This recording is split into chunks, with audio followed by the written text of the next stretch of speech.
यदि आप 21 फरवरी को बिहार बोर्ड मैट्रिक का नॉन हिंदी का एग्ज़ाम देने जा रहे हैं तो यह वीडियो आपके लिए है।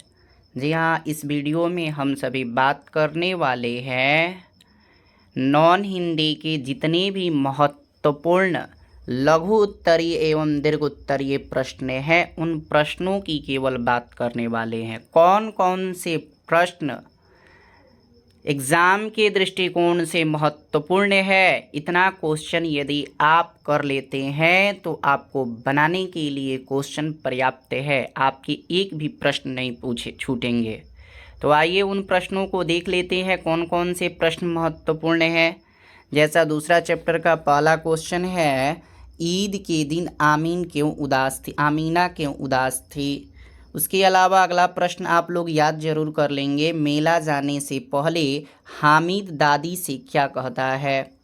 अगला प्रश्न भी याद कर लेंगे, करमवीर की पहचान क्या है। नेक्स्ट इम्पोर्टेंट महत्वपूर्ण क्वेश्चन है, हुड्रू का झरना कैसे बना है।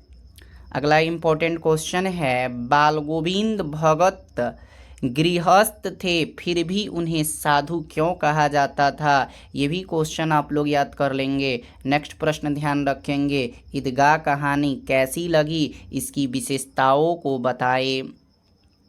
अगला प्रश्न ध्यान रखेंगे, चिमटा देखकर आमीन के मन में कैसा भाव जगा। नेक्स्ट प्रश्न आप जरूर ध्यान में रखेंगे और इसे याद कर लेंगे, भगत ने अपने बेटे की मृत्यु पर अपनी भावनाएं किस तरह व्यक्त की। अगला प्रश्न है, पद्मा के ललकारने पर भी अशोक ने युद्ध स्वीकार क्यों नहीं किया। नेक्स्ट प्रश्न ध्यान में रखेंगे, ईर्ष्या को अनोखा वरदान क्यों कहा गया है। अगला प्रश्न है, वन्य प्रांत के सौंदर्य का वर्णन करें। वन्य प्रांत के सौंदर्य का वर्णन करें। अगला प्रश्न है, विक्रमशिला नामकरण के संबंध में प्रचलित जनश्रुति क्या है। विक्रमशिला इसके नामकरण के संबंध में प्रचलित जनश्रुति, लोगों की जनश्रुति क्या है, इसके बारे में आप लोग ध्यानपूर्वक पढ़ लेंगे। उसके आगे 13वां इम्पोर्टेंट क्वेश्चन, संजू को डायरी लिखने की प्रेरणा किससे मिली थी। नेक्स्ट प्रश्न है, निराला को दीनबंधु क्यों कहा गया है। अगला इम्पोर्टेंट प्रश्न है, गांव के लोग सिरचन को क्या समझते हैं। गांव के लोग सिरचन को क्या समझते हैं। तो ये जितने भी लघु प्रश्न हैं लघु उत्तरीय, इनको आप सभी ध्यान में रखेंगे। कुछ और आइए व्याकरण से संबंधित आप सभी को बताते चले कि याद रखिएगा, अपने इलाके में बढ़ रही गंदगी की शिकायत करते हुए नगर निगम के अध्यक्ष को पत्र लिखिए। इम्पोर्टेंट, शिक्षक दिवस पर आयोजित कार्यक्रम का उल्लेख करते हुए अपने मित्र को एक पत्र लिखे। अगला, नॉन हिंदी के यदि छात्र हैं तो आप सभी जो है कोरोना, भ्रष्टाचार, ग्रीष्म ऋतु, उसके अलावा ये सारे निबंध जो है आप लोग याद रखेंगे। आगे प्रश्न देखिए, आप लोग याद रखेंगे 16वां प्रश्न, पीपल के पत्ते से नए हाथ का क्या अर्थ है। पीपल के पत्ते से नए हाथ का क्या अर्थ है। अगला लघु उत्तरीय प्रश्न याद रखेंगे, खेमा कसरा के होटल पर काम क्यों करता था। अगला प्रश्न ध्यान रखेंगे, खुशबू रचते हैं हाथ से क्या तात्पर्य है। नेक्स्ट वीवीआई इम्पोर्टेंट प्रश्न, लक्ष्मीबाई का बचपन किस प्रकार के खेलों में बीता। अगला प्रश्न है, संजू कैसी लड़की थी, उसे किस चीज़ का शौक था। नेक्स्ट इम्पोर्टेंट प्रश्न, पीपल के पेड़ हमारे लिए किस प्रकार उपयोगी है। अगला प्रश्न है, पुत्र वधू द्वारा पुत्र की मुखाग्नि दिलवाना भगत के व्यक्तित्व की किस विशेषता को दर्शाता है।